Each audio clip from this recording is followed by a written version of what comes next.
ir resolviéndolo, pero bueno, aquí ya estamos. Muy bien, pues comenzamos, está haciéndose la transmisión en vivo del Seminario Permanente de Salud Pública a través de Facebook en esta sesión extraordinaria número 11, ¿no? Entonces, sí, la más cordial bienvenida y agradecemos su participación al doctor Juan Manuel Castro Albarrán. Adelante, doctor. Gracias. Bueno, buenas tardes a todas, a todos. Me da mucho gusto ver a algunos compañeros conocidos, excompañeros de la Facultad de Medicina de la UNAM y finalmente compañeros todos, entiendo. Me pidió Jesús que me presentara. Mi nombre es Juan Manuel Esteban Castro Albarrán. Soy actualmente subsecretario de Prestación de Servicios Médicos e Insumos de la Secretaría de Salud de la Ciudad y, digamos, para ahorrarme cuestiones curriculares, solo diré que soy médico, egresado del Instituto Politécnico Nacional, tengo una especialidad en medicina familiar, general y comunitaria, una maestría en salud pública y un doctorado en ciencias en salud colectiva. En algún tiempo fui profesor del Departamento de Salud Pública de la Facultad de Medicina de la UNAM y en ese tiempo además estuve como responsable de la implantación de las prácticas de campo, del diseño e implantación de las prácticas de campo de los primeros 2 años del Plan de Estudios 2010. Y entiendo que el contexto de esta presentación es justamente el poder ir estimulando la discusión al interior del Departamento de Salud Pública y de la Facultad de Medicina acerca de la posibilidad de continuar en este periodo especial, digamos, de pandemia por el que estamos viviendo, de las prácticas de campo en los servicios de salud pública de la ciudad. Entonces yo espero que la presentación que yo haga de las acciones que se han estado implantando por parte de la Ciudad de México, particularmente de la Secretaría de Salud de la ciudad, nos ayuden a dilucidar o les ayuden a ustedes a dilucidar esta posibilidad de trabajar en el desarrollo de prácticas de campo comunitarias a partir de los servicios de salud de la ciudad en este periodo de pandemia. No sé si tenga que agregar alguna otra cosa más en la presentación, pero si no hay otra cosa más, Jesús, adelante. Michelle, Lupita, saludos Lupita, pues si quieren inicio a compartir mi pantalla. Sí, por favor. Por favor, un agradecimiento por tu presencia y adelante. Bueno, no sé si ahí están viendo mi pantalla de presentación. Sí. Muy bien, pues yo había preparado este contenido, muy breves antecedentes, y lo dividí en la preparación de la respuesta social organizada, porque no ha sido solo la Secretaría de Salud de la ciudad, y la respuesta social organizada en sí, con las principales acciones realizadas de manera resumida como Secretaría de Salud en el ámbito sectorial de la Ciudad de México, en el ámbito intersectorial en la Ciudad de México, en el metropolitano y en el ámbito nacional, porque estos diversos niveles de interacción se han desarrollado durante el proceso que hemos vivido en este inolvidable año de 2020. Bueno, como ustedes saben, yo no voy a hablar mucho de epidemiología.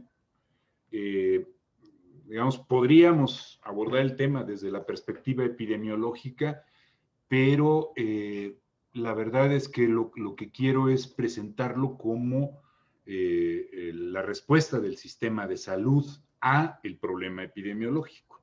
Entonces, mucho me voy a detener en hablar sobre cuáles han sido las acciones que se han planteado desde las distintas unidades de atención y desde los niveles que les mencioné en la presentación de contenido.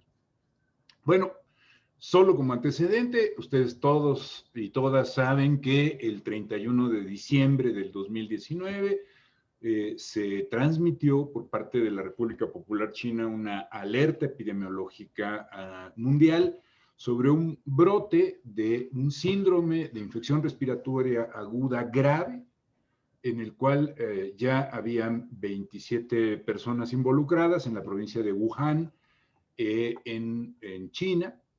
Y bueno, a partir de ese momento, todo el mundo pensó, porque todos recibimos la alerta epidemiológica, que podría tratarse de la esperada pandemia. Lo pongo ahí como un interrogante porque, como seguramente todas y todos saben, desde la perspectiva epidemiológica y a partir de las distintas pandemias de influenza que tienen una periodicidad más o menos regular cada 30, 40 años, hemos estado el mundo en la expectativa de si va a llegar o no va a llegar esa esperada pandemia de influenza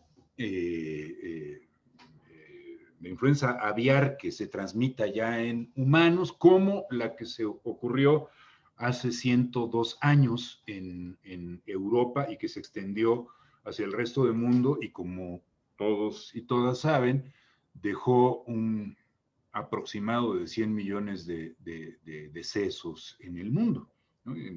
Digamos, la pandemia de influenza de 1918, 18 y 19, ocasionó una situación peor que la Primera Guerra Mundial en términos de número de víctimas. Y bueno, resulta que conforme fuimos teniendo información, China reportó que se trataba de un coronavirus, de los cuales ustedes saben que hay 4 tipos que usualmente circulan entre la población, que fueron identificados a mediados de la década de los 60 del siglo XX. Los 4 primeros que están ahí enlistados, 2 alfa y 2 beta, son comunes, ¿no? Son los que circulan entre la población. Todo el mundo sabe que hubo una epidemia muy circunscrita en Asia, que comenzó también en China, de un SARS-CoV beta, que es, digamos, como el antecedente de este virus, de este coronavirus, y que generó un síndrome de insuficiencia de infección respiratoria aguda grave. En el 2003 y en el 2012 el síndrome de enfermedad respiratoria del Medio Oriente, también ocasionado por un coronavirus beta. Este otro virus, que ha sido, después de que pasó un tiempo y que lo nombramos de diversas maneras, la nomenclatura oficial es SARS-CoV-2, es un virus de RNA monocatenario beta. El 13 de enero del 2020 se presenta el primer caso fuera de China, en Tailandia, el 14 de enero en Japón, el 21 de enero en Estados Unidos, todos como casos importados, y para el 29 de enero teníamos casos importados en 9 países fuera de China. La situación a finales de enero era que aparentemente la letalidad era baja, ¿no? Aparentemente se trataba de una enfermedad respiratoria, aparentemente no podía ser de alguna manera controlada con medidas de contención. Digamos que en ese momento, a finales de enero de este año, todos y todas las epidemiólogos y salubristas pues pensábamos que podía ser una situación manejable, incluso mejor incluso que la situación vivida en la epidemia de H1N1 del 2009, de la cual, pues, ahora sí, todos los que están presentes en esta reunión han tenido información muy, muy clara. Sin embargo, el 30 de enero, el Comité de Emergencias del Reglamento Sanitario Internacional de la Organización Mundial de la Salud declaró la situación como de emergencia en salud internacional. En ese tiempo ya teníamos 7.711 casos en China, 170 defunciones, si ustedes ven es una letalidad muy baja en China, más 80 casos en 18 países del mundo. En febrero se empiezan a presentar casos de transmisión comunitaria en Medio Oriente y en Europa, y a finales de febrero ya había un desplome completo de servicios en Italia y en España, ¿no? Aparentemente provocado por una serie de eventos que se habían suscitado de manera presencial, masivo, internacional, desde exposiciones, festivales internacionales, la Champions, etcétera, ¿no? Todo eso produjo una dispersión muy rápida de casos en Europa, que además saturaron los servicios de salud, y en ese momento, cuando todavía no se había prestigiado el uso de cubrebocas, por la información que teníamos en ese momento, pues se generó una transmisión activa, comunitaria, y una dispersión muy fuerte. Italia trató de hacer medidas de contención extrema, pero hubo en la zona del norte de Italia, pero la gente evadió esa región y se fue hacia el sur, y la enfermedad se diseminó prácticamente por todo el país, y de ahí hacia el resto de Europa. Nosotros tuvimos el primer caso importado en México el 28 de febrero, como seguramente ustedes saben. Afortunadamente fue un caso bien detectado, que tuvo un par de contactos, otros dos casos relacionados que habían asistido a la misma convención en el norte de Italia. Ninguno de los casos tuvo una manifestación grave. El primer caso, el caso 0 importado en México, fue internado en el Instituto Nacional de Enfermedades Respiratorias, más que porque estuviera grave, para estudiarlo y para que no se sirviera como un elemento de referencia a nivel institucional. El 11 de marzo, y vean cómo el progreso es muy rápido, hay una declaración por parte de la Organización Mundial de la Salud de pandemia, y en ese momento ya tenemos 118,000 casos en 114 países, está ubicado ya en todos los continentes, por eso pandemia, y hay 4,291 defunciones, que todavía, si lo comparan en relación a los 118,000 casos, pues es una letalidad muy baja, ¿no?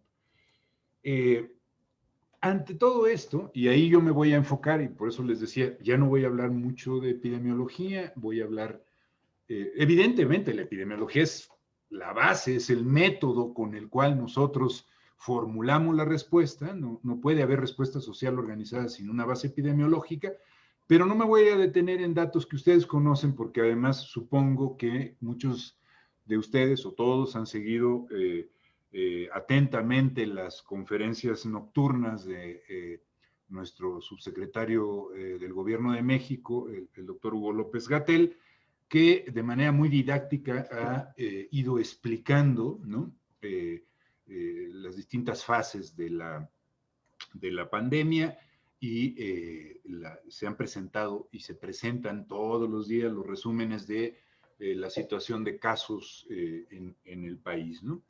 Pero pasando entonces a la respuesta social organizada en la Ciudad de México, nosotros, digamos, desde enero empezamos a activar la alerta en el Aeropuerto Internacional de la Ciudad de México. En ese tiempo, pues, como lo que esperábamos era casos importados, la definición operacional de caso tomaba en cuenta sintomatología, pero evidentemente lo que tomaba era la procedencia de las personas de los lugares en donde había evidencia de transmisión comunitaria, que al inicio de enero pues solo era China, un poco más adelante fueron otros países y se fue ampliando el listado de países y modificando la definición operacional de caso.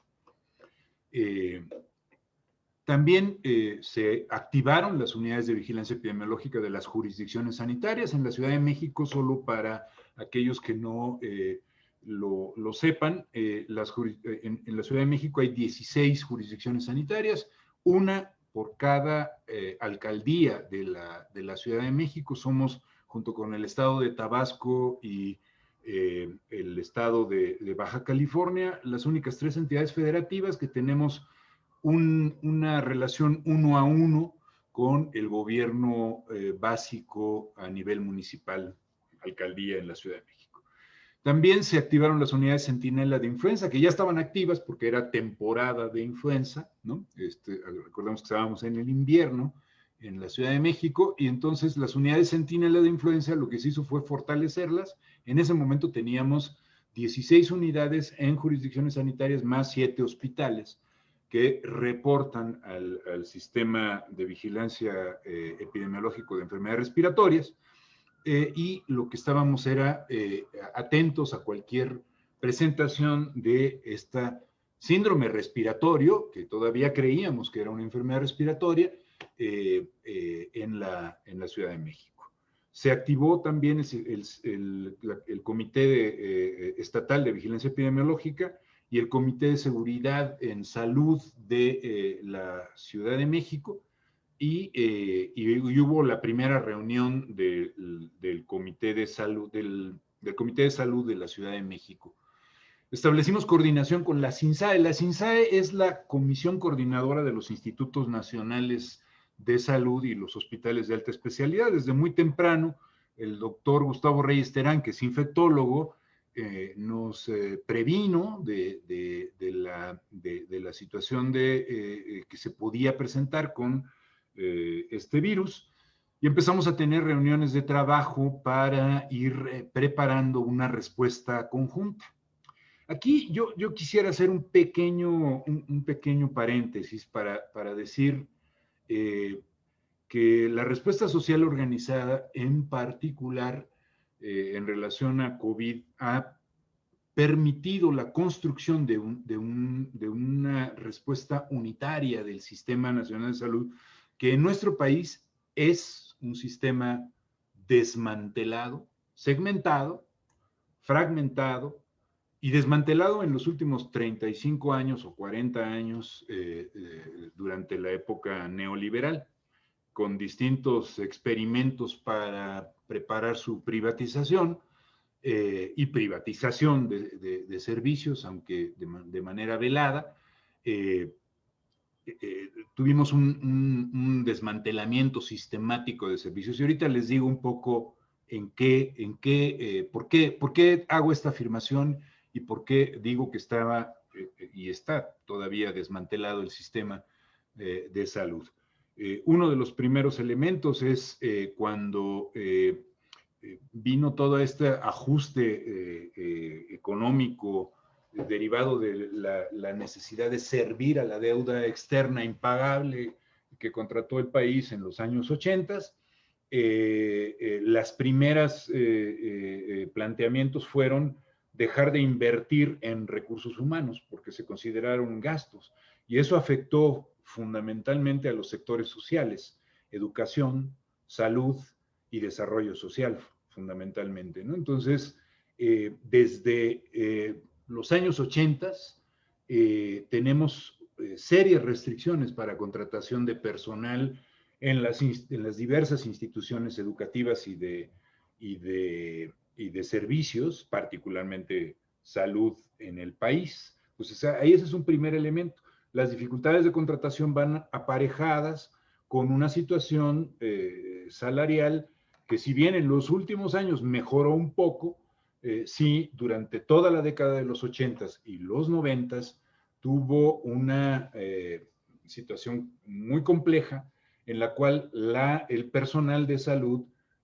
pues no podía optar por la jubilación, porque jubilarse implicaba, a pesar de los años de experiencia, de los años de formación y de los años de trabajo, tener un salario miserable para poderse jubilar. Y por eso es que ni en los sectores educativos, ni en el sector de servicios, la gente se jubila, ¿no? Se jubila cuando ya no le queda más remedio que jubilarse, pero la jubilación es algo difícil. Entonces no hay generaciones de recambio, ¿no?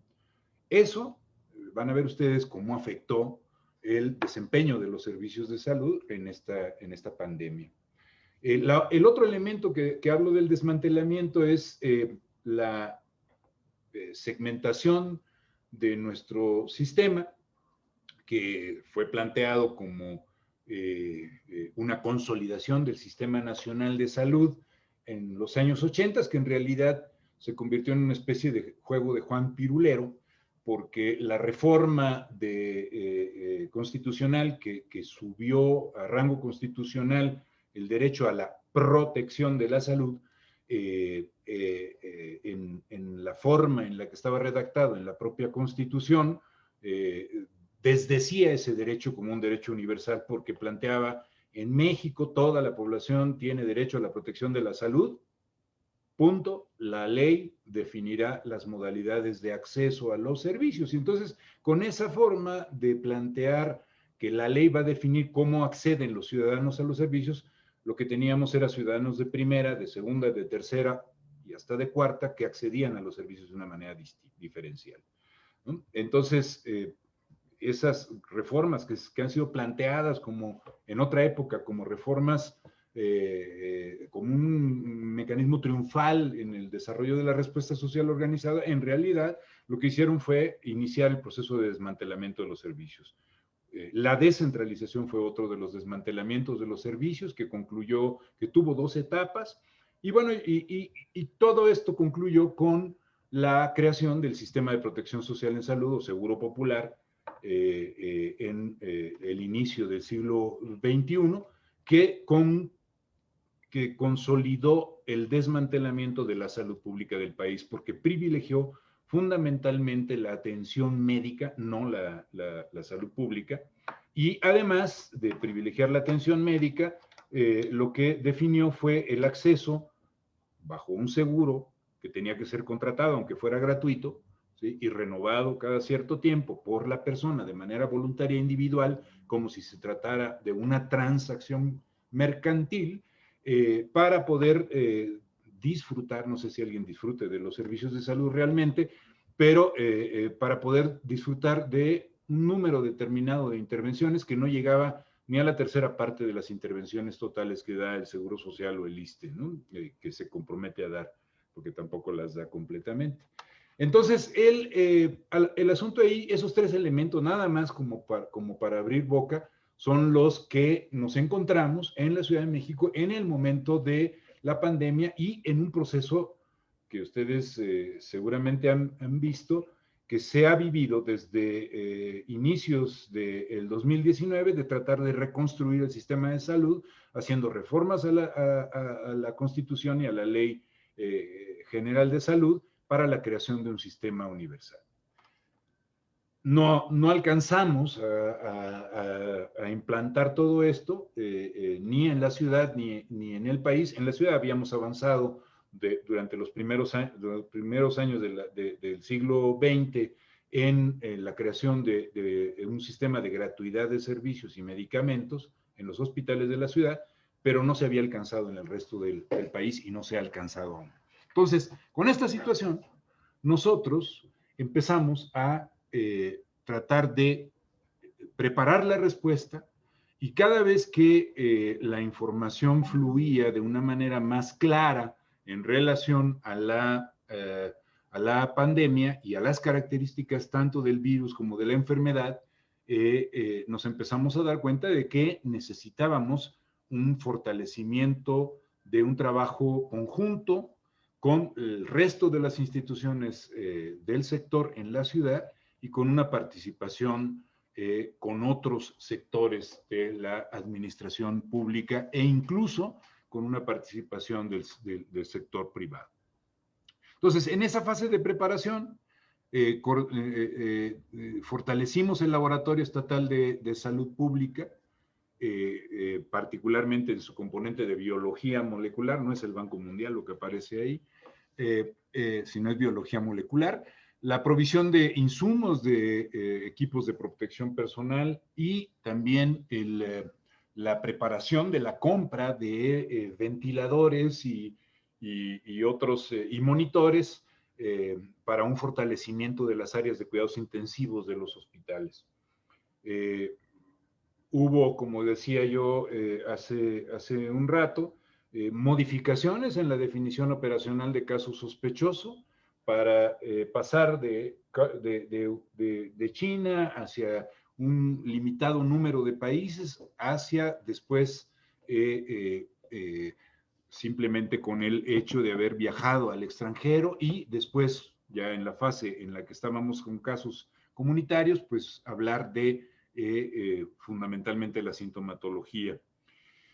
Preparamos un plan de reconversión hospitalaria y de centros de salud.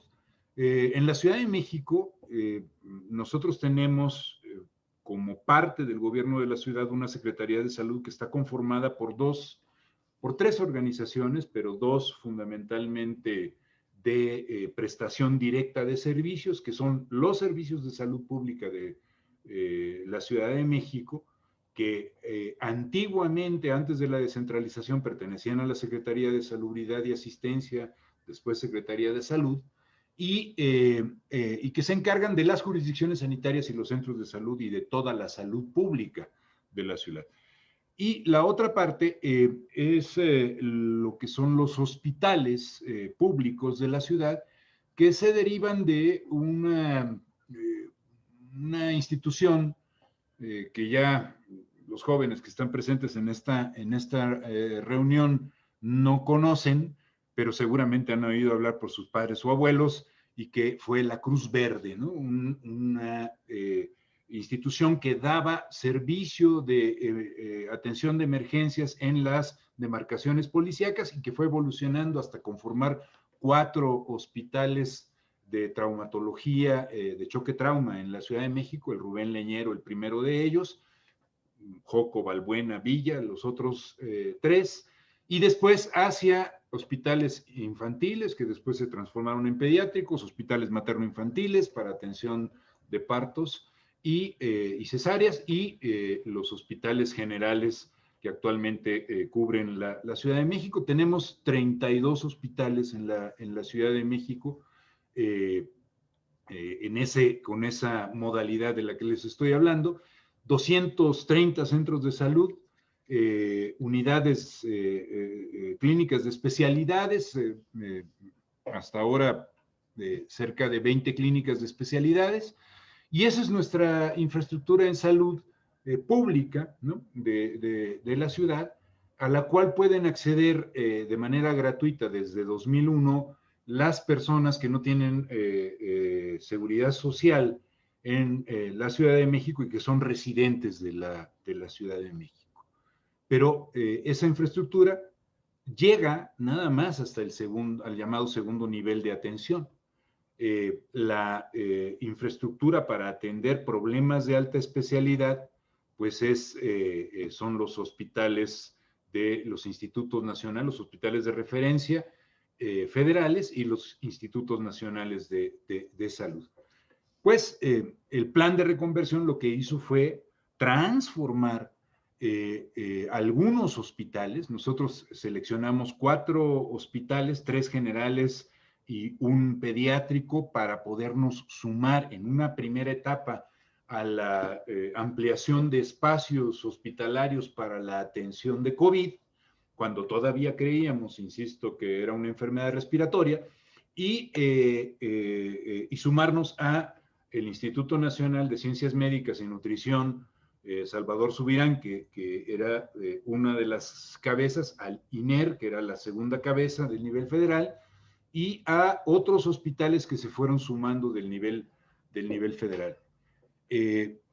Cuando iniciamos, nuestra estimación de camas totales de cuidados intensivos, cuando todos estábamos en esa etapa de preparación, en ese momento era en total en la ciudad, considerando solamente a la Secretaría de Salud Federal y a la Secretaría de Salud de la ciudad, no llegábamos a las 220 camas de cuidados intensivos.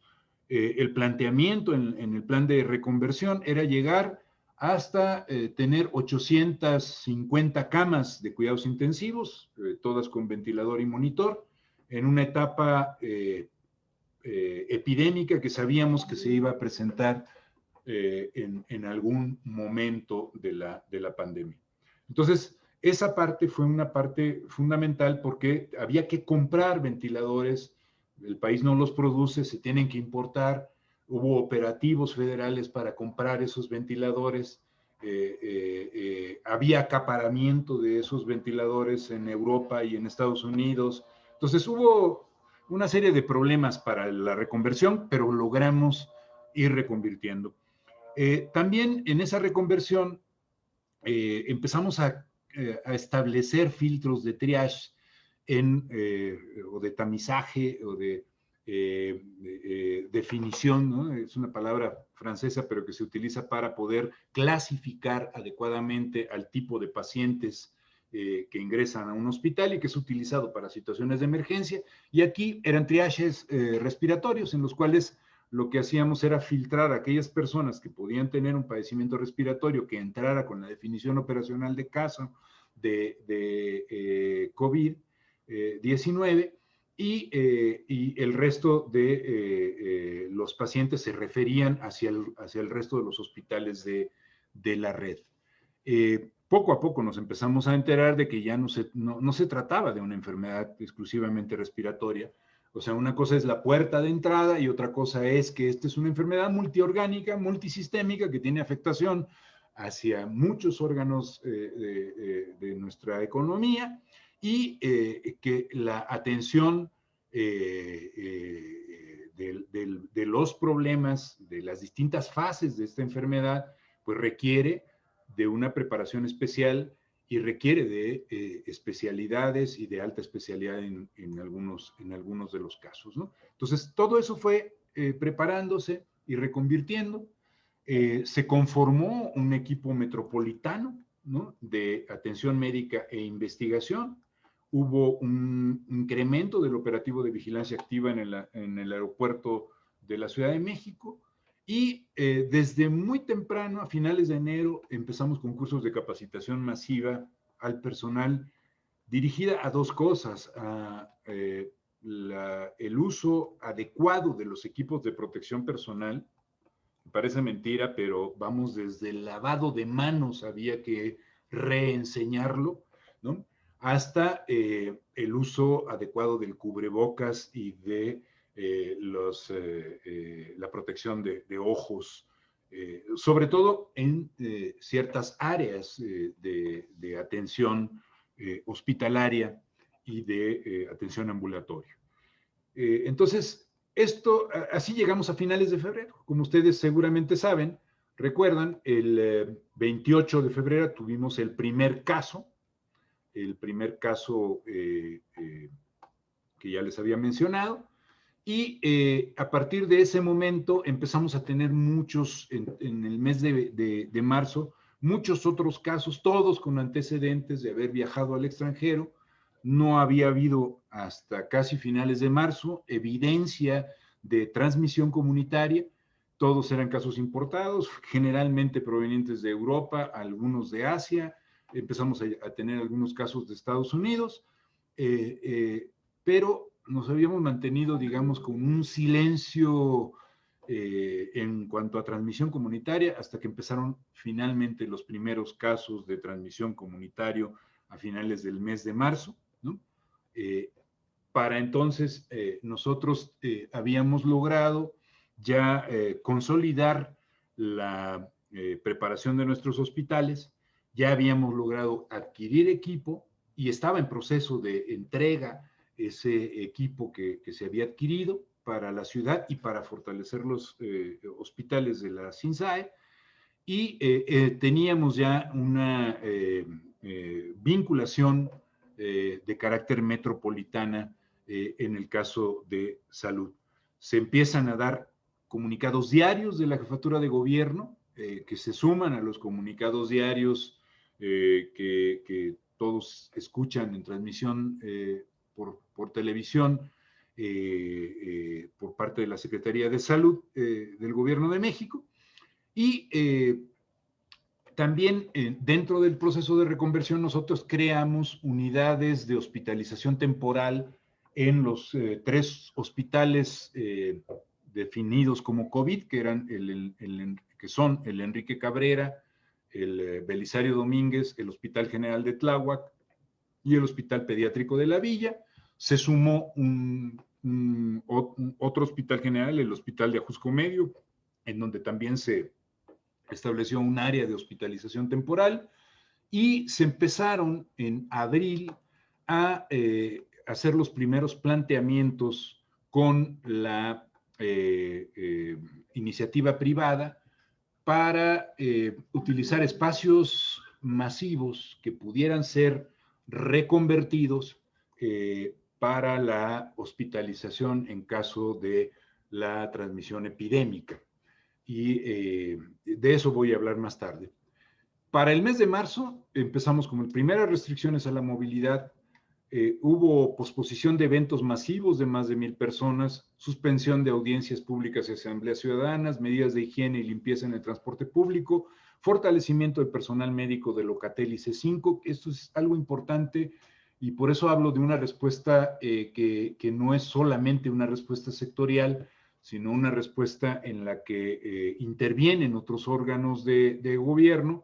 En la Ciudad de México tenemos una unidad que es un centro de comando, cómputo y coordinación operativa, que le llamamos C5, y que, en el cual está ubicado el 911 como número de atención de emergencias. Desde ahí se despachan las ambulancias de Cruz Roja, de ERUM, de la propia Secretaría de Salud, hacia las alcaldías. Eso, y además están las oficinas, posiciones de Locatel, ¿no? Este servicio que además de información, trámites, localización de personas, etcétera, también ofrece asesoría médica. Nosotros teníamos en la Secretaría de Salud de la ciudad un servicio que le llamábamos de medicina a distancia, de atención telefónica, y desde el 2019 trasladamos al personal médico de la Secretaría de Salud hacia Locatel para que hubiera un solo servicio de atención médica telefónica, y que esa medida, la verdad es que nos sirvió muchísimo nos ha servido muchísimo durante la pandemia. A ese personal lo fortalecimos.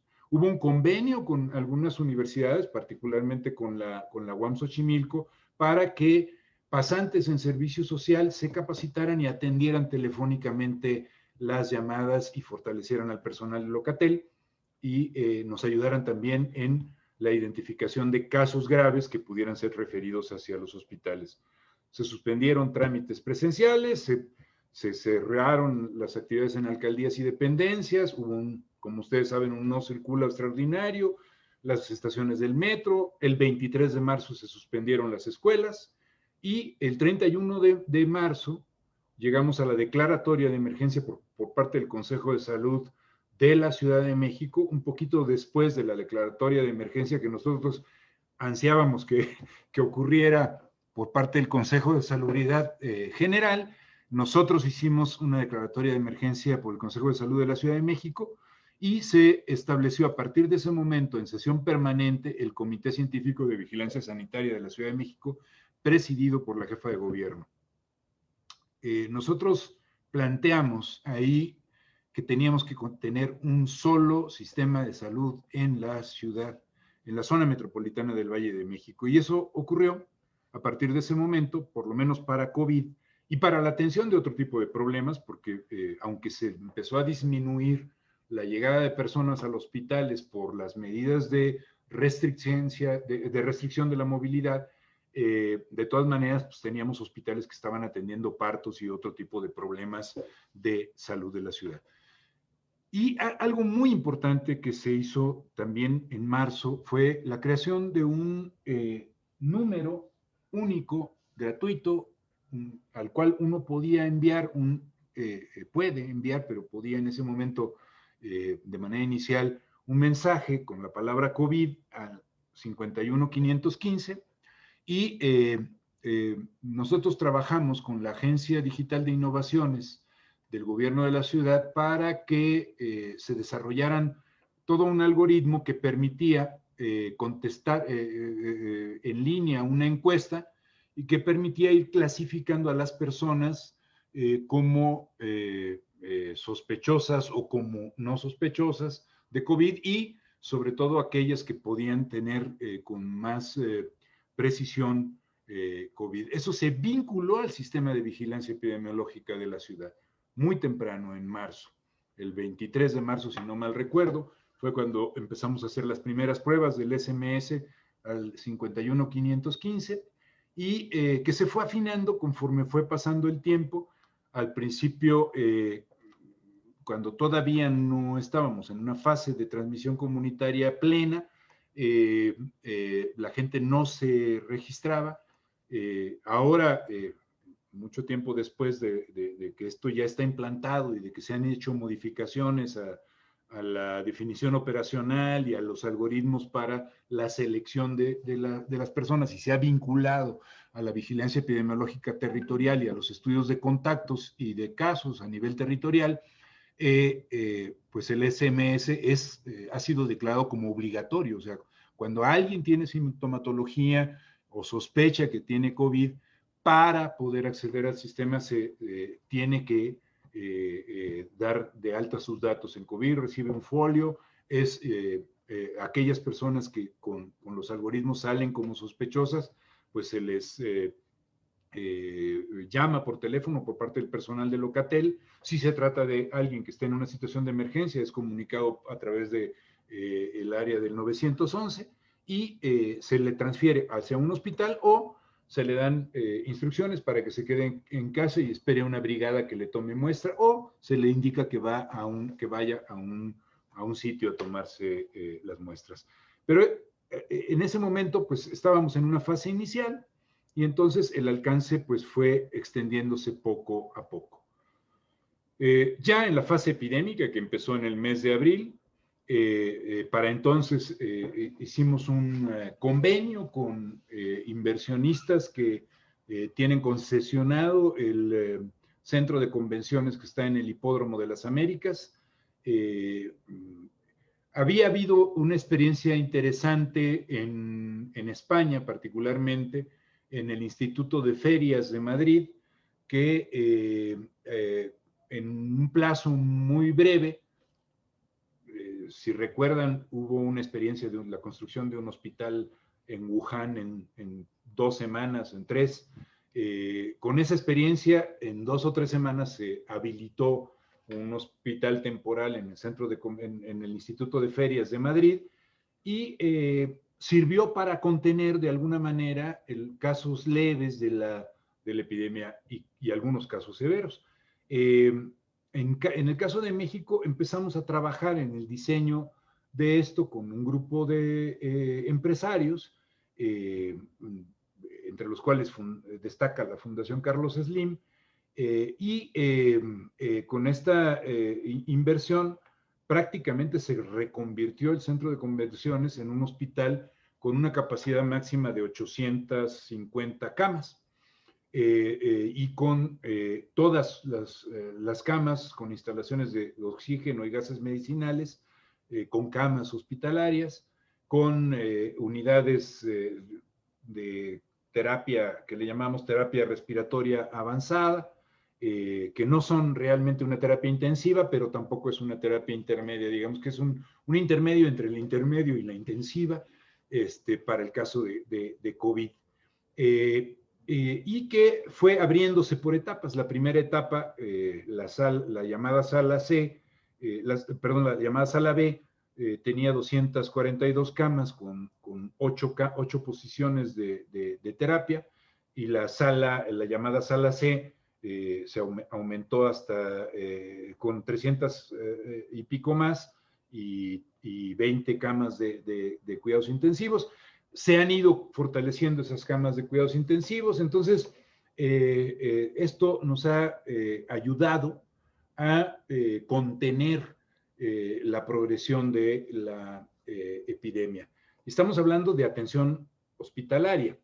¿Qué era lo que nosotros planteábamos? Que hubiera un mecanismo de desahogo, de desfogue de los hospitales para que personas que estuvieran en una situación de convalecencia posterior a haber egresado de las áreas de cuidados intensivos o de apoyo ventilatorio invasivo, se pudieran trasladar hacia esta unidad temporal y terminar su convalecencia.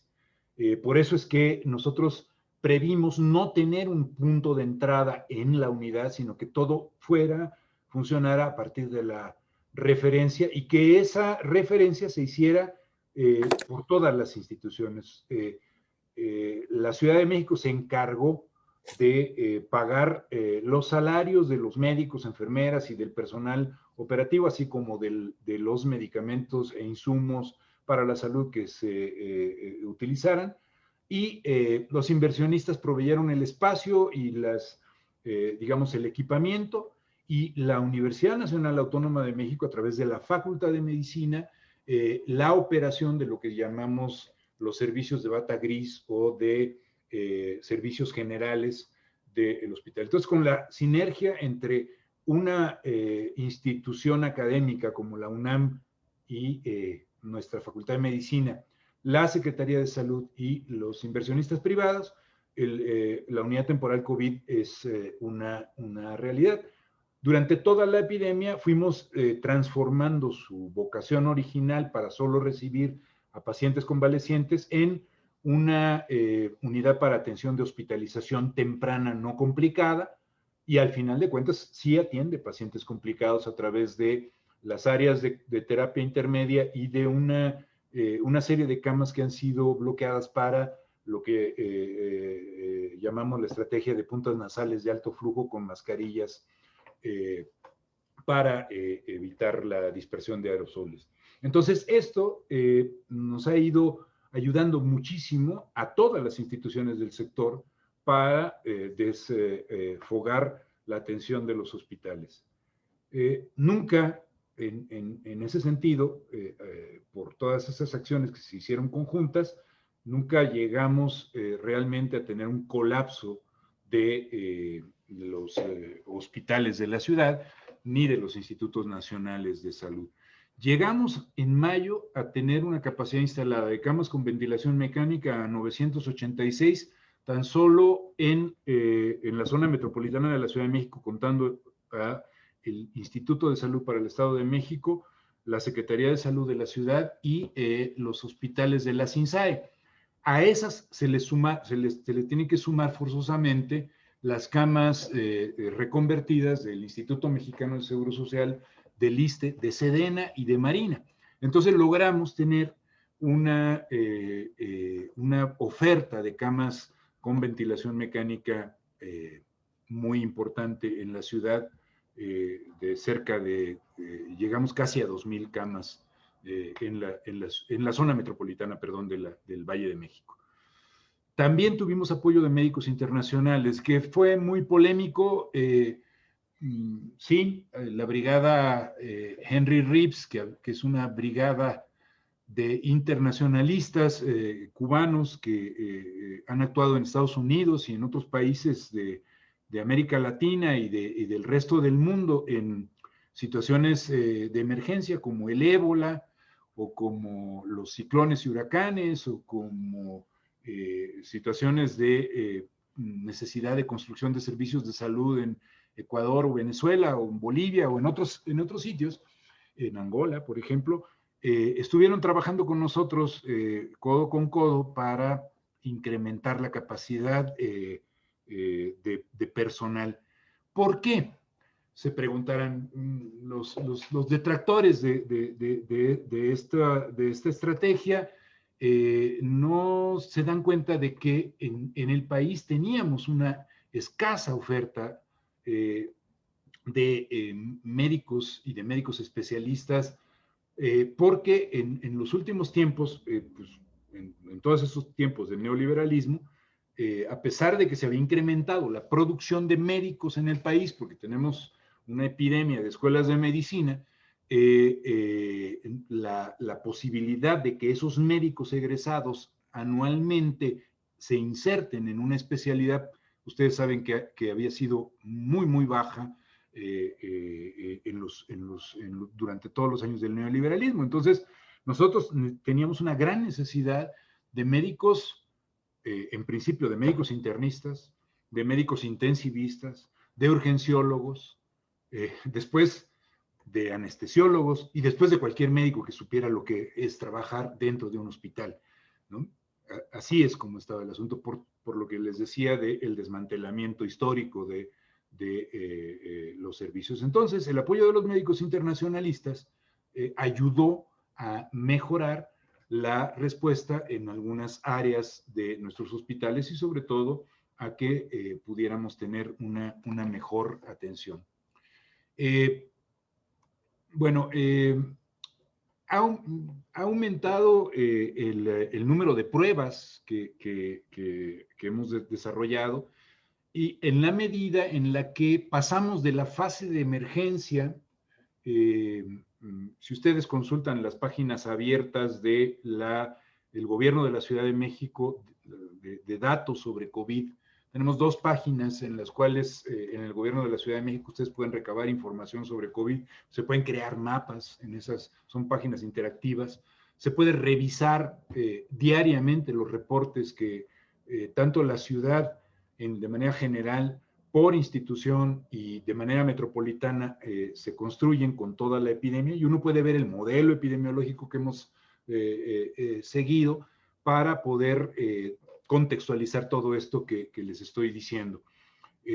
Con base en todo eso, cuando empezamos a tener una disminución del número de hospitalizaciones, empezamos a fortalecer el trabajo territorial. Se incrementó el trabajo territorial, se duplicó con el apoyo de la gente de participación ciudadana, incrementamos el número de pruebas. La Ciudad de México es la entidad federativa que toma más pruebas en el país. Quiero decirles que el por qué no se han incrementado las pruebas en todo el país es porque la tecnología, a pesar de que es una tecnología muy conocida, no estaba disponible en todos los laboratorios estatales de salud pública. Entonces se ha tenido que comprar, fortalecer, producir insumos. Ahí, por ejemplo, la Universidad Nacional Autónoma de México, a través de la Facultad de Química, la Facultad de Medicina y el Instituto de Ciencias Biomédicas de la UNAM, nos han ayudado a crear medios de transporte viral, por ejemplo, ¿no? Que la oferta de medios de transporte viral privada, pues de repente se desplomó. No teníamos acceso a medios de transporte viral.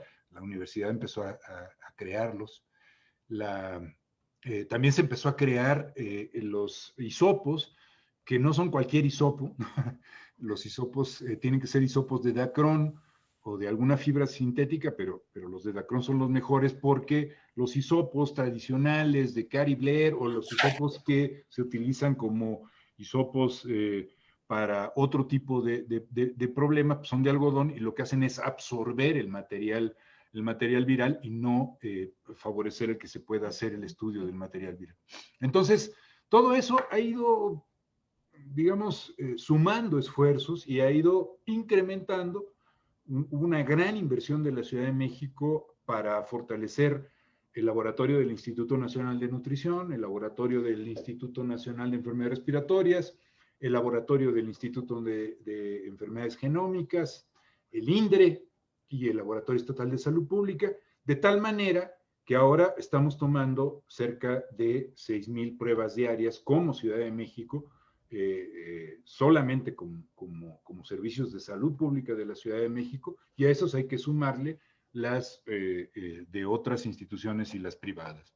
Entonces, en la ciudad se toma el mayor número de pruebas, pero se toma orientado a definiciones operacionales y a estudio de casos y contactos a nivel comunitario, con una estrategia barrial, ¿no? Con una estrategia de trabajo sistemático.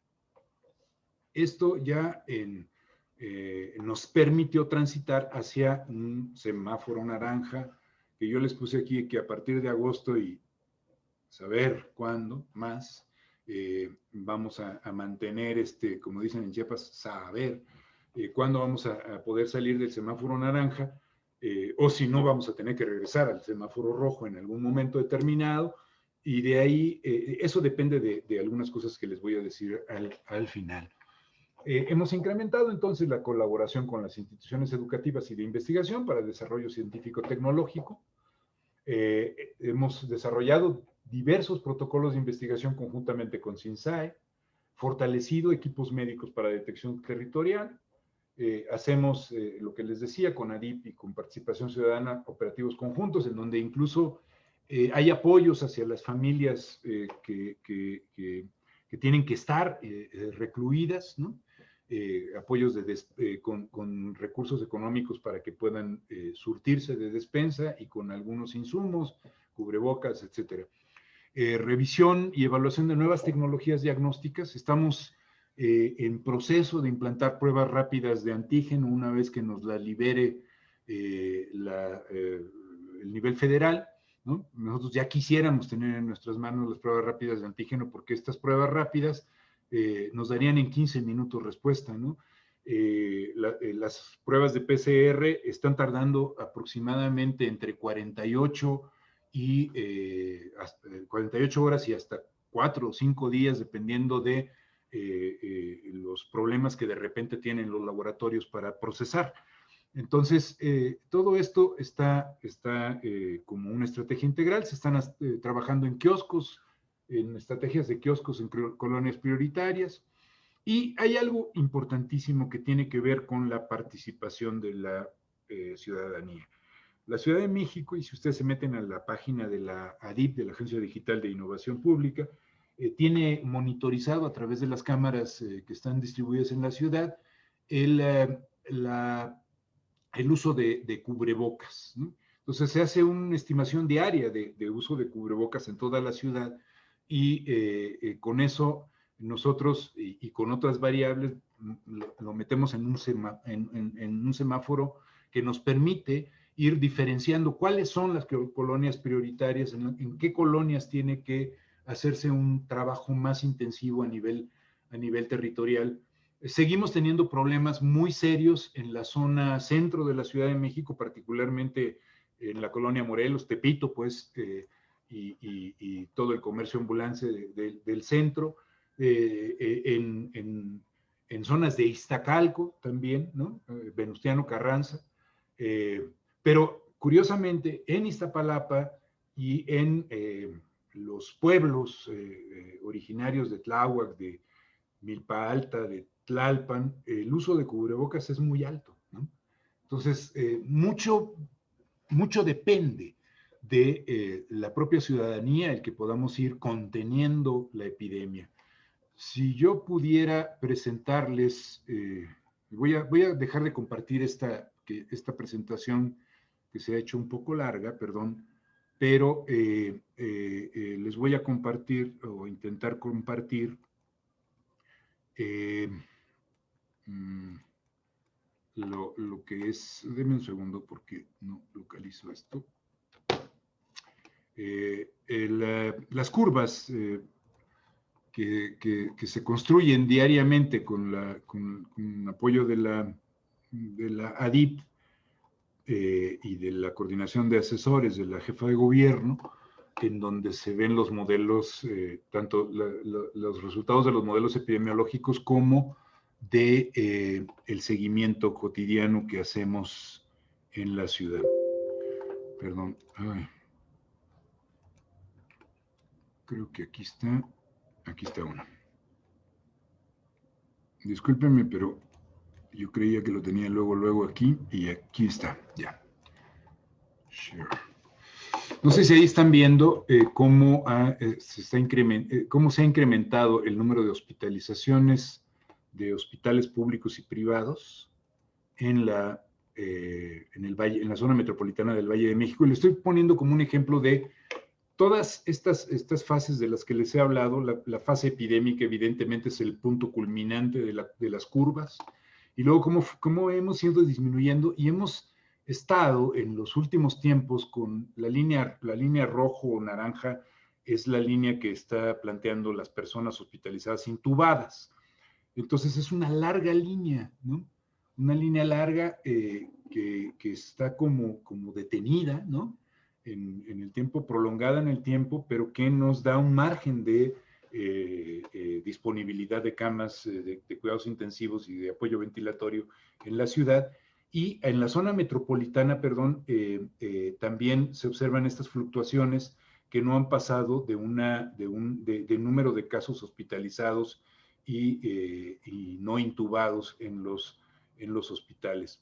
Esto es públicos y privados en la Ciudad de México, este es el Estado de México, y así lo tenemos por institución. Entonces, la fase en la que nos encontramos, y por eso hablamos de un semáforo naranja, es una fase prolongada de transmisión comunitaria en la que creemos que las medidas de detección oportuna a nivel de el trabajo territorial, junto con el esfuerzo que están haciendo nuestros hospitales e institutos nacionales para poder atender los casos que requieren o ameritan hospitalización, pues ha permitido contender con la epidemia, pero va a ser prolongado, va a ser largo, nos queda mucho tiempo todavía para poder realmente decir que la situación está controlada en la ciudad. Nosotros no esperamos, con todas las acciones que estamos realizando, un repunte como el repunte europeo, ¿no?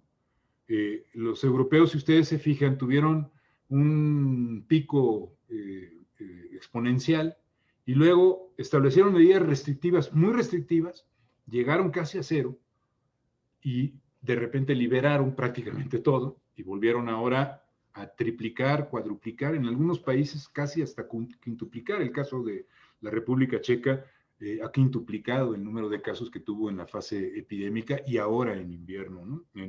Con la cercanía, perdón, del invierno. Entonces, nosotros no esperamos que eso ocurra en la ciudad. Todos los días hacemos reuniones con la jefa de gobierno y con todas las instituciones del sector. Digamos, ese comité de vigilancia epidemiológica es un comité permanente y hacemos también reuniones de nivel metropolitano que comanda la jefa de gobierno con las otras instituciones del sector. Entonces, el momento en el que se observe que se dispara la situación, que se puede disparar la situación, en ese momento se podría tener que regresar a el semáforo rojo. Por eso, en mucho depende de la ciudadanía. Una ciudad no se puede pasar en estado de sitio con las personas encerradas en su casa permanentemente, porque la vida económica y social de la ciudad se tiene que mantener, porque la gente depende de su salario, depende y muchos, o sea, la gran mayoría de los habitantes de la ciudad no tienen un salario fijo, sino que viven al día, ¿no?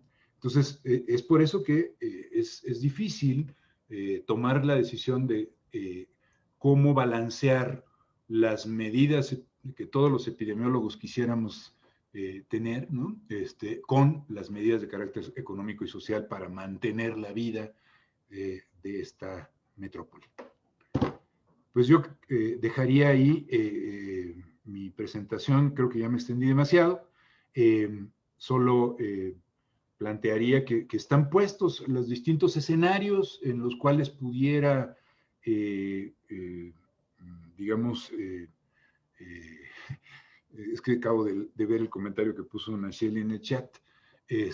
Sí, las verduras y la carne, los frijoles no entran levitando en nuestros hogares, alguien los tiene que llevar a los mercados y bueno, se necesita mantener la activación de la vida social y económica de un país, de una ciudad para poder sobrevivir, ¿no? Y eso hay que tomarlo en cuenta. O sea, por eso es que en la ciudad no se ha establecido el estado de sitio, no se han establecido restricciones a la movilidad de manera obligatoria y se hace todo un trabajo de convencimiento en el que todas y todos debemos participar. Bueno, ya. Muy bien, muchísimas gracias, doctor Castro, por esta excelente ponencia, ¿no? De esta descripción de todas las actividades que como también comentaba Nash en Facebook, ¿no? Se han debido a un trabajo intersectorial, ¿no? Tanto por fuera como en el interior del propio sistema de salud de la Ciudad de México, ¿no? Y vamos a comenzar en estos momentos. Tenemos aquí en la sala a 59 participantes, entre docentes y estudiantes. Bienvenidas y bienvenidos. Muchísimas gracias por estar aquí. Y también tenemos en Facebook a 52 participantes, bueno, que están ahí de manera virtual viendo el video. Entonces comenzamos con la fase de preguntas por parte del auditorio. Tenemos, si me lo permite, doctor Castro, tener unos 10, 15 minutitos de preguntas por parte del auditorio para que después ya demos por finalizada esta sesión extraordinaria del Seminario Permanente de Salud Pública. Entonces, abro la oportunidad, manitas levantadas, por favor, por parte del auditorio de aquí de la plataforma, y también ir escribiendo los comentarios en la plataforma de Facebook. Gracias por seguir. Entonces, esperemos quien desee realizar una pregunta al doctor Castro. Es el momento.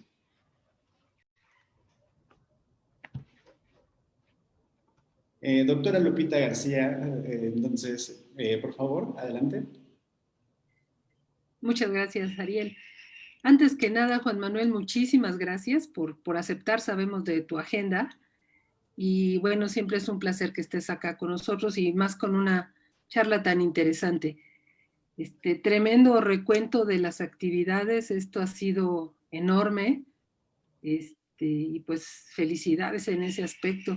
Si bien siempre hay cosas que hacer, se ha hecho muchísimo y bueno, ahí vamos. Nada más me llamó mucho la atención lo que comentaste hace un momento, de que no esperamos un repunte tan cruento, tan grande como el de Europa. ¿Por qué no esperaríamos tal?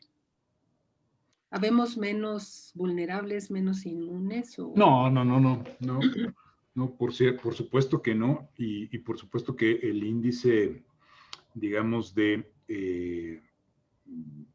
el índice estimado de personas que se han contagiado, la estimación que se ha hecho, pues no llega al 10% de personas, entonces no podríamos hablar de que se está, y la OMS ha sido muy clara en decir desde hace tiempo que si le apostamos a la inmunidad de rebaño, pues estamos perdidos, ¿no?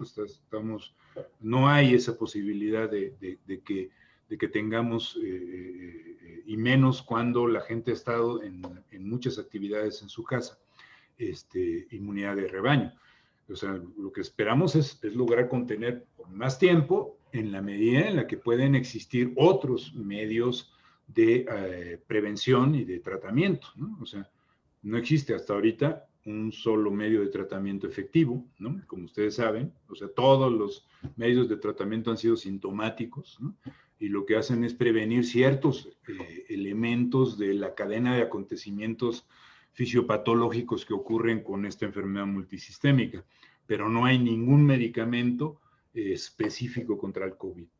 Y tampoco tenemos ninguna vacuna que esté ya en una fase de liberación y de aplicación comunitaria, por más que Trump en su proceso electoral ha querido decir que ya se está resolviendo toda esa situación. Entonces, no es por ahí. Yo diría que lo que nos diferencia de los europeos es que nosotros no establecimos esa restricción absoluta, ¿no? Y por eso es que cuando ellos abrieron, que si ustedes recuerdan que empezaron a abrir en el verano, lo primero que abrieron fueron las playas, lo primero que abrieron fueron lugares de entretenimiento, y la gente se volcó masivamente a esos lugares, ¿no?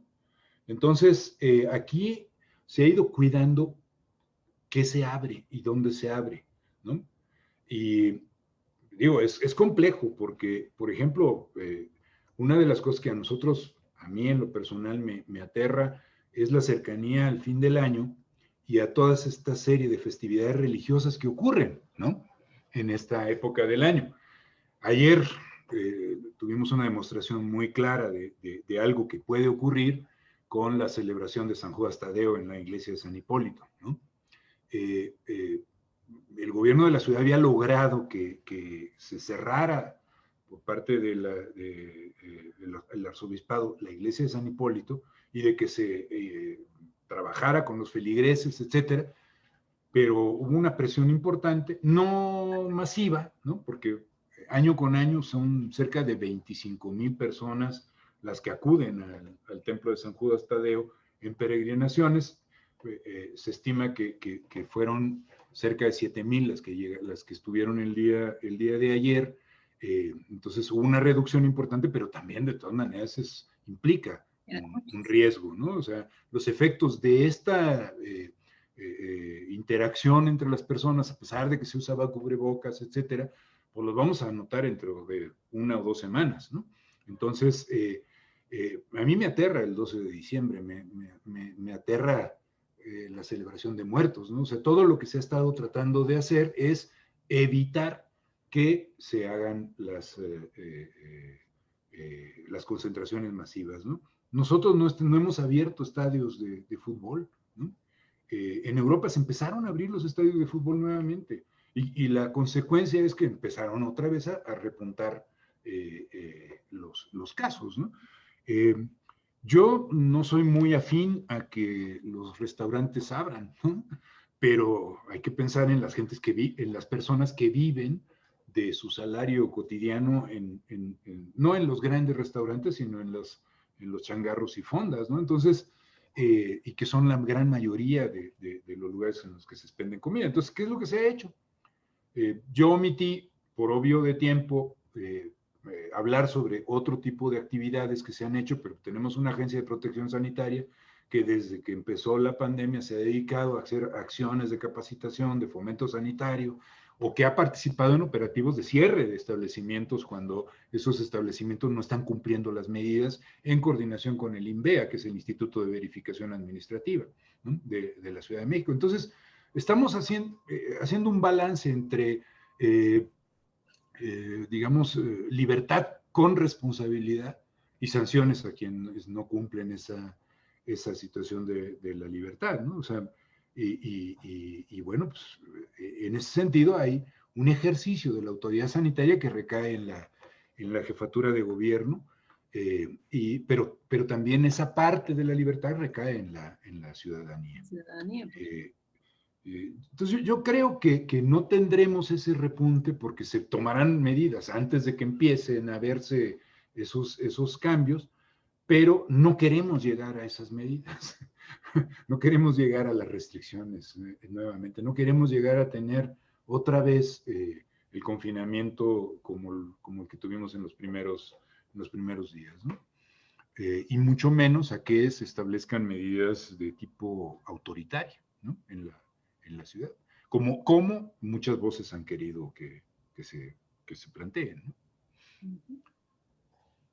Pero bueno, así, ese es un poco, y por ejemplo, no hablé también de otras cosas que han ocurrido y que siguen ocurriendo en ciertas poblaciones especiales. Por ejemplo, tenemos una experiencia muy interesante en reclusorios, en la cual los reclusorios no se pueden cerrar, primero porque sigue habiendo delitos, y segundo porque no se puede cerrar la visita porque la gente que está adentro, ¿no?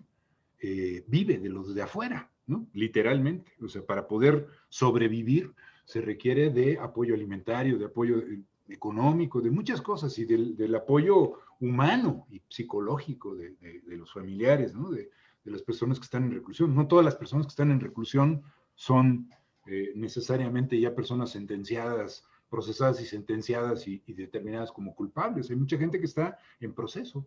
Entonces, sería poco humanitario declarar un cierre y además generaría una rebelión dentro de los reclusorios.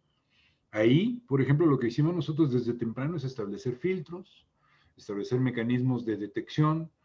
Todas las personas que ingresan al reclusorio se les toma PCR, se les somete a un aislamiento durante 15 días. Si la prueba de PCR sale negativa, entonces pasan a otro espacio y después ya se mezclan en los dormitorios. Hemos tenido brotes en los dormitorios y los hemos controlado. Tuvimos algunos fallecimientos, llegamos a tener de una población de 27,000 personas aproximadamente, llegamos a tener 59 fallecimientos. Eso fue el total de fallecimientos. Y no tenemos fallecimientos en reclusorio desde el mes de agosto para acá, ¿no? Entonces, yo creo que hemos tenido medidas de control adecuadas en la ciudad en la medida de las posibilidades y sin tener que llegar a situaciones como las que han vivido otros países de estados de sitio o de restricción de las libertades y las garantías individuales, ¿no? Sí. Muchísimas gracias, doctor Castro, por esta respuesta. Hay demasiadas preguntas por parte del auditorio. Tenemos tanto aquí en el chat, tenemos también manitas levantadas. Pediría, por favor, a Jesús Enrique el que levante la manita para que llevemos un orden en las participaciones. Y por parte del auditorio en Facebook, me voy a permitir leer estas 3 preguntas para posteriormente darle lugar y a participar a las personas aquí en el auditorio. Bien, mire, en Facebook tenemos por parte de Guadalupe Rocío, ella pregunta, respecto a los estudios de caso que se realizan en cada toma de muestras en centros de salud y kioscos, ¿han contemplado alguna estrategia para garantizar que la recolección de datos sea adecuada? Esa pregunta por parte de Guadalupe Rocío. Muchísimas gracias, Guadalupe. Por parte de Olivo Iglesias Guzmán, pregunta, a mí me gustaría preguntar cómo poder hacer más eficientes los medios de identificación oportuna de casos y contactos. He tenido varios pacientes que tienen una PCR confirmatoria y el resultado de su encuesta de SMS es bajo riesgo de tener COVID. Es bajo riesgo. De bajo riesgo, así es. También tuve un caso con casi 50 contactos de riesgo, de los cuales se confirmaron alrededor de 20 y en su estudio de caso en el hospital se identificaron solamente 3 contactos de riesgo. Hasta ahí la participación del Ivo y por parte del auditorio de Facebook. Entonces, no sé si quiera contestar estas y posteriormente pasamos a las preguntas de aquí del auditorio. A ver, mira, en relación a esta situación de personas que salen positivas, ustedes saben que hay un porcentaje de personas asintomáticas que salen positivas. El SMS, en principio, lo que hace es detectar sintomatología, o sea, porque evidentemente tenemos que partir de una definición operacional de caso sospechoso. Y un caso sospechoso actualmente se considera a las personas que en los últimos 7 días han tenido una sintomatología, es una combinación de un síntoma mayor con un síntoma menor, ¿no? Entonces, esas personas entran al proceso de detección de la encuesta y se clasifica su nivel de riesgo de acuerdo a la forma en la que responden y la forma en la que, si es el caso, interactúan con alguien, con un médico en Locatel, ¿no? Entonces, hay personas que puede ser que estén asintomáticas, ¿no? Y entonces, por lo tanto, su riesgo de COVID es muy bajo, porque además se preguntan comorbilidades y otro tipo de cosas, pero se tomaron una prueba en algún espacio de PCR y salieron positivas. Entonces, yo no creo que haya una contradicción en ese sentido, ¿sí?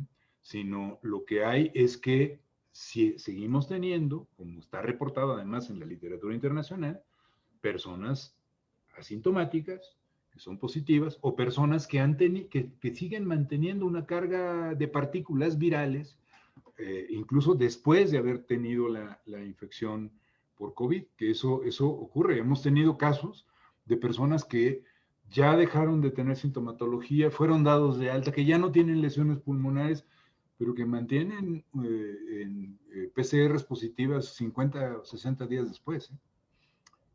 Según lo que se ha revisado en la literatura, esas personas ya no son infecciosas, ya no transmiten la enfermedad, ¿no? Entonces, digamos, pueden ocurrir esas contradicciones en la realidad. Ahora, nosotros lo que tenemos sí es un compromiso de un trabajo territorial, ¿no? Detectamos a partir de sintomatología, de esa clasificación, y vamos y buscamos. Pero también respondemos a la gente que va y busca el servicio directo, tanto en los centros de salud como en los hospitales, ¿no? Entonces, digamos que hay una multiplicidad de vías de entrada al sistema, ¿no? Para poder ser atendido por sospecha de COVID, ¿no? Bien, solo hay algunos Eso, comentarios. estaba retomando varias de las preguntas, pero la primera no la alcancé a escuchar porque estaba tratando de contestar un, un chat. Disculpe. No se preocupe, doctora, así andamos todos. Guadalupe Rocío era la primera pregunta. Ella dice, respecto a los estudios de caso que se realizan en cada tema de muestras en centros de salud y kioscos, ¿han contemplado alguna estrategia para garantizar que la recolección de datos sea adecuada? Eso es una parte de Guadalupe, pero mire, se generó otra por parte de Alejandro que comenta, hay que vigilar dónde se instalan los kioscos de salud. Los espacios asignados son deplorables y poco humanos. El que está en Tepito está en medio de una calle que está siendo reparada. Es difícil el acceso, además de antihigiénico, calle Argentina y Honduras. Hasta ahí la participación de la población en Facebook. Sí, no entiendo muy bien la pregunta de lo de la recolección de datos. Todo caso que se sube a la plataforma del CISBER es una plataforma nacional. Es una plataforma que se requiere para poder ingresar una muestra tomada al sistema esperando que se tengan los resultados. Entonces se toman los datos en el lugar y se suben a la plataforma. No todo el mundo tiene la llave para poder subir casos. Los que lo hacen son los epidemiólogos y se combina la toma de las muestras con esta subida de casos. Entonces no entiendo muy bien la pregunta, el interrogatorio se hace de acuerdo a lo que está señalado, porque la plataforma no te deja seguir si no puedes, si no metes todos los datos que te están solicitando, ¿no? Nosotros no controlamos esa plataforma, es una plataforma federal, ¿no? Lo que tenemos es acceso para poder subirle la información. Y en relación a los kioscos se modifican en función de varios elementos, ¿no? Del índice de positividad que tenemos a nivel territorial, de toda la serie de parámetros que tienen que ver con el uso de cubrebocas, con el número de casos que hay en una zona determinada, y cada semana se modifican, ¿no? Cada semana se modifican. A veces las circunstancias no son las óptimas, ¿no? Para la ubicación de los kioscos, lo ideal sería que fueran los centros de salud, pero solo tenemos 230 centros de salud en la ciudad. Entonces, sí, ojalá se pudiera valorar el esfuerzo que representa el que con un desmantelamiento de servicios y falta de personal en los servicios de salud se haya logrado incorporar gente a la toma de muestras y mantener 6,000 pruebas diarias en el territorio de la ciudad, ¿no? Es un poco, a lo mejor no suena tan grande cuando uno piensa que la Ciudad de México tiene 8,5 millones de habitantes, pero la estrategia es una estrategia que nos ha costado muchísimo esfuerzo y que también ha cobrado víctimas de trabajadores de la salud, ¿no?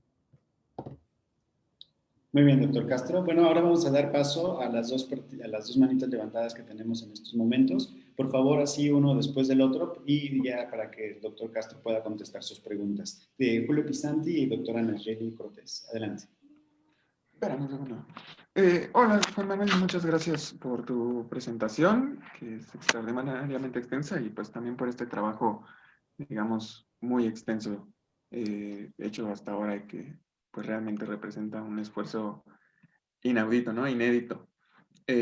Yo quería preguntar si nos puedes comentar un poco más de en qué consiste, digamos, ya muy en lo operativo, el trabajo territorial que se está haciendo. Lo mencionaste hace ratito de la importancia que tiene la responsabilidad territorial que tiene la Secretaría, pero ya muy en lo operativo, digamos, con qué equipo, cómo se conforman las brigadas que trabajan en territorio, qué personal, ¿no? ¿Qué formación tienen los equipos? ¿Cuál es el equipo de protección personal que requieren utilizar? Y esto pensando justamente en lo que hablabas al principio, que bueno, al menos para mí como profesor de reciente ingreso al departamento, me parece muy importante que nuestro alumnado aprenda esta función de la salud pública, la pueda ver incluso directamente, y entendamos la vinculación, además de la práctica médica, con la práctica de la salud pública en territorio. Bueno, hasta ahí lo dejo, es una preguntita chiquita. Una preguntita Nacheli, chiquita. adelante. Bueno, como ustedes saben, las tres dimensiones fundamentales de la epidemiología son tiempo, lugar y persona.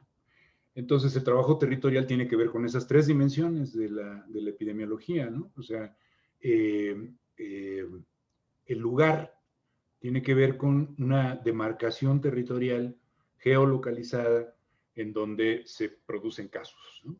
Y en ese lugar se caracterizan a esos casos, o por lo menos a los casos sospechosos, y a esos es a los que buscamos. Y buscamos a sus contactos, ¿no?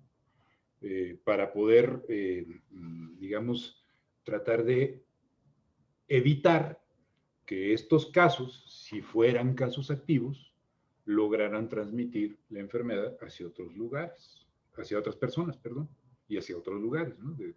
Entonces, lo que se hace en la estrategia territorial es ir detectando casos sospechosos, contactos de los casos sospechosos, ¿no? Contactos de los casos confirmados y aplicarles pruebas en este momento de PCR. Más adelante serán pruebas de antígeno, que es mucho más fáciles de tomar, ¿no? Y mucho más fáciles de procesar y que vamos a tener resultados prácticamente de inmediato, en 15 minutos a lo sumo, para poder identificar, con todo y los problemas de sensibilidad y especificidad que puede tener la prueba antigénica. Entonces, ahora, tal vez es muy fácil decirlo, ¿no? O sea, trabajamos territorialmente con brigadas que hacen detecciones en los hogares, que a partir de perifoneos o de ubicación de los kioscos se invita a que la gente vaya al kiosco que está situado en tal lugar para que se tome la prueba y mientras se hace visita domiciliaria, a través de la aplicación se trata de interactuar con las personas, porque las personas dan su número telefónico y se trata de localizar a sus contactos. Es fácil plantearlo. El problema es cómo lo operacionalizas en una ciudad en la que hay un temor a dar los datos, ¿no? Personales, un temor a que alguien externo ingrese a tu hogar o tenga contacto con tus contactos, ¿sí? Entonces, lo que ha sucedido es que ha sido una ardua tarea de ir ganándose la confianza a nivel territorial para que esos datos se puedan recopilar, recuperar y empezar a trabajar para controlar la epidemia. En un sistema además que estaba desmantelado en términos de también el trabajo territorial, porque una de las cosas que hizo el Seguro Popular fue destruir la relación que tenía el modelo de atención con el territorio, ¿no? Es más, parte de la prueba de ese desmantelamiento del trabajo territorial es que las inmunizaciones de enfermedades prevenibles por vacunación habían caído enormemente en la ciudad. Una ciudad en la que teníamos las coberturas más altas de vacunación del país. Llegamos a tener zonas en las cuales teníamos menos del 48%, menos del 45% de cobertura en sarampión, por ejemplo, ¿no? Entre paréntesis, tuvimos un brote en medio de la pandemia, un brote de sarampión en la Ciudad de México y en el Estado de México. Y eso es consecuencia de años anteriores de desabasto de biológico y de falta de trabajo territorial. Entonces, cuando empiezas a tratar de reconstruir ese trabajo territorial, pues te encuentras con una serie de dificultades importantes. Y creo que esa es una oportunidad de trabajo o de vinculación con las prácticas de campo de estudiantes de medicina, porque ¿qué equipo de protección personal se requiere para el trabajo territorial? Cubrebocas y una mascarilla, ¿no? Una máscara, pues, de estas transparentes para evitar el contacto con los ojos de secreciones.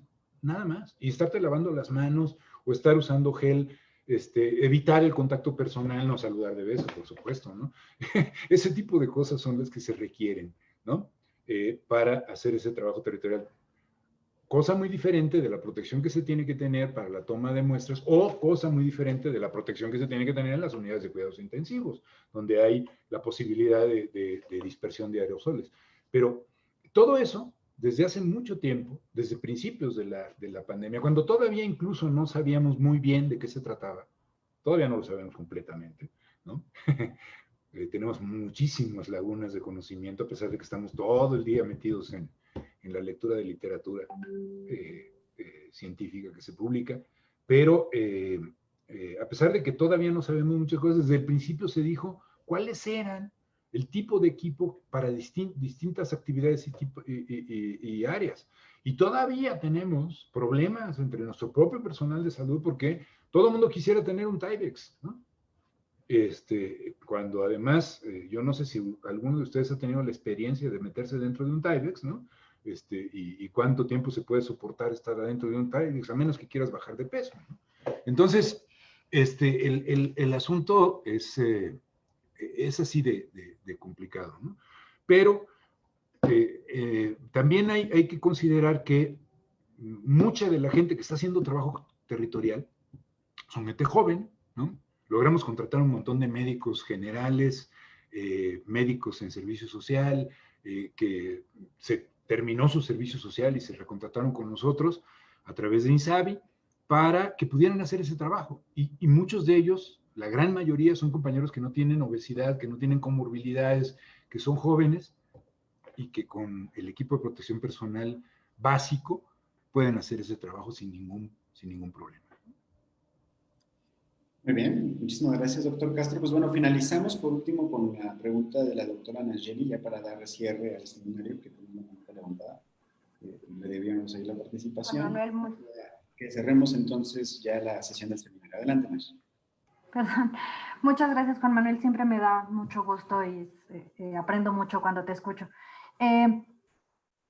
Mis interrogantes van en dos sentidos. Una, trascendiendo la pandemia y sí, a partir de los aprendizajes de la pandemia, y otra directamente al trabajo que se puede, digamos, proyectar a corto plazo con la Facultad de Medicina, específicamente con las prácticas comunitarias, ¿no? El primero, a mí me parece sorprendente esta habilidad que se tuvo para articular finalmente desde grupos que pueden tener inclusive perspectivas muy distintas de lo que tiene que ser la intervención en salud. Estoy hablando, por ejemplo, de la iniciativa privada y lo ponían en el chat del Facebook, ¿no? La iniciativa privada por un lado y el internacionalismo cubano por el otro, ¿no? Y poder meterlos al mismo saco, eso es genial. Y entonces habla como de una capacidad que se desarrolla en este momento de sumar esfuerzos, de incorporar y de unificar. Esto puede ser un aprendizaje para la posterior unificación del sistema, pensando en los subsistemas, no solamente del sector público probablemente. Yo esperaría que sí, yo sería feliz con que pudiésemos fortalecer mucho más el sistema público antes que tener que depender del privado, pero bueno, pensando en las circunstancias existentes, ¿hay ahí algún aprendizaje, algún antecedente que pueda mantenerse o no, o cómo, para finalmente, porque sabemos que la iniciativa privada tiene sus propias agendas y no precisamente son las de servicio y hay experiencias dadas, ¿no? En toda América Latina. Y la otra es dentro del propio sistema público. Finalmente se lograron en este momento unificar subsistemas, no solamente de los diferentes sectores, ¿no? IMSS, ISSSTE y la Secretaría, etcétera, sino también en todo el sistema de referencia y contrarreferencia en un solo tema, que es COVID, ¿no? No sé si esto existe o puede darse para las demás necesidades de servicio y de atención o sea, finalmente lograron rebasar las trabas administrativas y burocráticas de alguna manera. Hay aprendizajes ahí que se puedan conservar en adelante porque eso le daría una potencia como no ha tenido el sistema de salud en muchos años. Ese es respecto de trascender la pandemia a partir de los aprendizajes de la pandemia, ¿no? Y el otro tiene que ver con, sí, específicamente con la pandemia, como qué se proyecta y qué sigue, digamos, si más o menos ya lo señalaste porque Julio lo preguntó, respecto del primer nivel de atención, porque por supuesto esta circunstancia pues requiere de atención hospitalaria y de fortalecer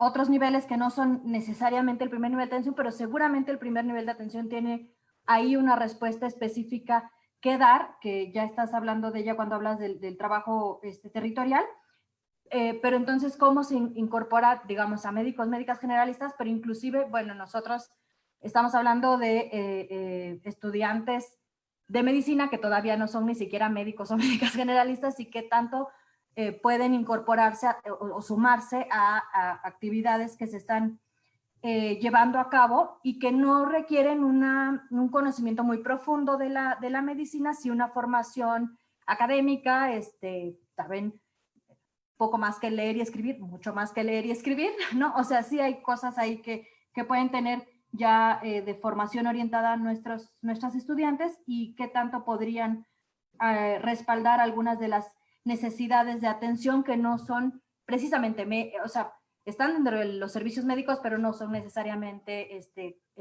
clínicas médicas, ¿no? Ese sería como la otra gran interrogante.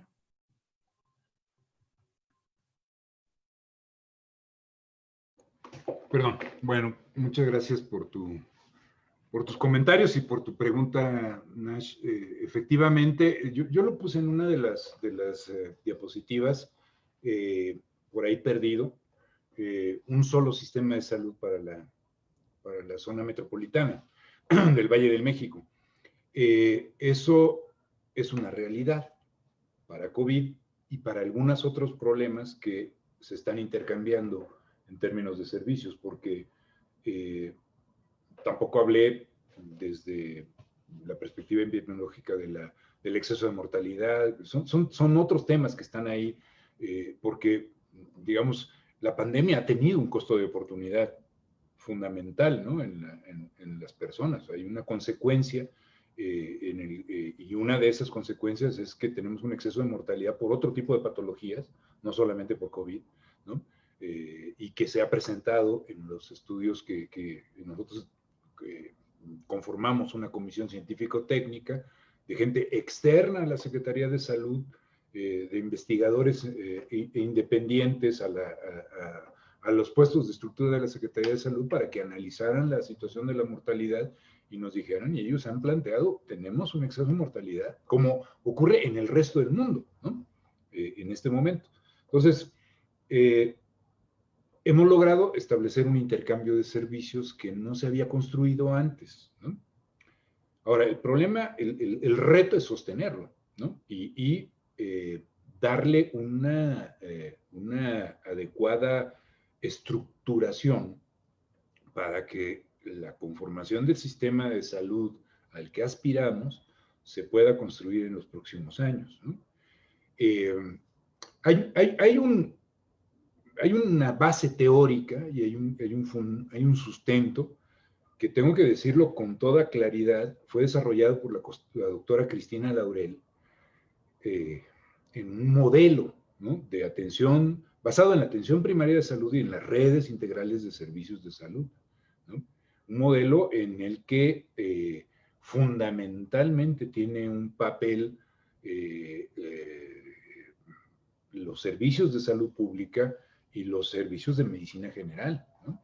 Y un poco hacia allá es lo que está orientada la convocatoria de formar médicos generales, médicos y médicas generales que puedan inscribirse en ese modelo de atención a la salud y que hagan que tengan herramientas para hacer trabajo territorial y para hacer trabajo de vigilancia y control de otro tipo de patologías. Pero también hay que construir el andamiaje que te permita mantener los mecanismos de continuidad asistencial dentro de la red de servicios, ¿no? Una de las cosas que se ha puesto a prueba dentro de la epidemia es la utilización de tecnologías de la información y la comunicación. Se han creado diversas plataformas para poder hacer que los servicios interactúen y puedan ir construyendo los procesos de referencia y contrarreferencia de una manera más efectiva, ¿no? Hasta ahora, la referencia y contrarreferencia era una falacia, ¿no? O sea, no existía, no ha existido, o existe en la medida en la que uno tiene un cuate que es de su generación y que trabaja en el hospital fulanito y le dice, fulanito, ayúdame a que sutanito se atienda. Pero lo que ha podido permitir esta pandemia en el sentido positivo dentro de los servicios es que esa red se ha ido construyendo sobre la marcha, ¿no? Yo lo que creo es que esto, lo que tenemos que hacer es digamos, potenciarlo a través de mecanismos de capacitación, de formación de recursos humanos, de orientar los contenidos de nuestros programas académicos de formación de los recursos humanos para la salud, tanto a nivel profesional como de maestrías y de doctorados, en la conformación de ese sistema. Durante años vivimos de la ideología neoliberal, ¿no? Y nos formamos en esa ideología neoliberal, ¿no? Entonces, y yo sé que eso suena a veces no muy bienvenido en términos de el uso de la palabra, pero, o de la recepción de la audiencia, pero es así, o sea, se nos formó una ideología en la cual, pues, desde pensar que la gente no agradece si no se le cobra, ¿no? La gente no, los servicios no deberían de ser gratuitos, porque tenemos que estar pagando unos por los servicios de los otros, ¿no? Cuando existe una cosa que se llama principio de solidaridad social fundamental, que en este país se estaba construyendo antes de que llegara la debacle del neoliberalismo, ¿no? Entonces, todas esas cosas hay que transformar, hay que construir la generación de recambio, ¿no? Porque, como dije al principio, la gente joven es la que puede empujar, la que tiene más posibilidades de sacar adelante este barco a medio hundirse o a medio flotar, ¿no? Entonces, y necesitamos ya mandar a la gente que ha dado toda su vida en la docencia, en el servicio, pues a descansar, a aportar el conocimiento de otra manera, ¿no? Pero ¿cómo se puede hacer si seguimos ocupando esos lugares que los jóvenes deberían de ocupar, ¿no? ¿Sí? Entonces, yo creo que esas son un montón de líneas que está enseñándonos la pandemia como posibilidades y que lo que hace falta es articularlas, construirlas de manera estructurada. Y bueno, nosotros en la ciudad, y no lo digo con prepotencia, pero lo digo porque lo siento, lo creo, tenemos esa posibilidad, ¿no? O sea, lo estamos demostrando desde el 2001, ¿no? Desde que nos opusimos en el 2001 al Seguro Popular y construimos un programa de gratuidad de servicios médicos y medicamentos para los habitantes de la ciudad, ¿no? Nos impusieron el Seguro Popular en el 2006 con el desafuero, pero seguimos vivos allí. Muy bien, bueno, pues con esto entonces nos despedimos. Muchísimas gracias, doctor Castro. Nada más cerramos el seminario con la participación del doctor Reza y cerramos, doctor Reza, el seminario. Jesús, tienes tu micrófono cerrado. Suele suceder. Pues muchísimas gracias, agradecerte mucho, siempre es muy enriquecedor, retomaremos muchos puntos para seguir la discusión en la facultad y tengo el encargo de despedir a la doctora García de la Torre, que tuvo que retirarse por otra sesión que tiene. Ya sabes que ahora que estamos en línea tenemos sesión tras sesión, no hay tiempo ni de ir al baño, entonces me pidió que te diera un fuerte abrazo y que te lo agradeciera mucho tu presencia y tu tiempo, que se alargó bastante más de lo programado, pero otra vez un agradecimiento, estaremos en contacto, quedaron pendientes, ojalá y quedó pendiente también una plática de la secretaria de Salud, ¿no? La doctora Oliva, que sí, es que está en mil cosas. ¿no? Tenemos que programarla y espero que por medio de ti podamos hacer esto. Te agradezco mucho, estaremos en contacto y muchas gracias a todos y todas, tanto profesores como profesoras y alumnas que estuvieron aquí presentes. Seguiremos con la discusión de todas estas posibilidades que se nos abren. Gracias, Juan Manuel, y creo que damos por terminado el seminario. Pues muchas gracias a todas, a todos. Adela, por ahí la veo, que está por ahí, Nacheli, y Julio, Jesús, compañeros, Ariel, un abrazo muy fuerte a todos los que conozco y a los que no conozco también. Nos vemos en la próxima. Gracias. Muchas gracias. Gracias.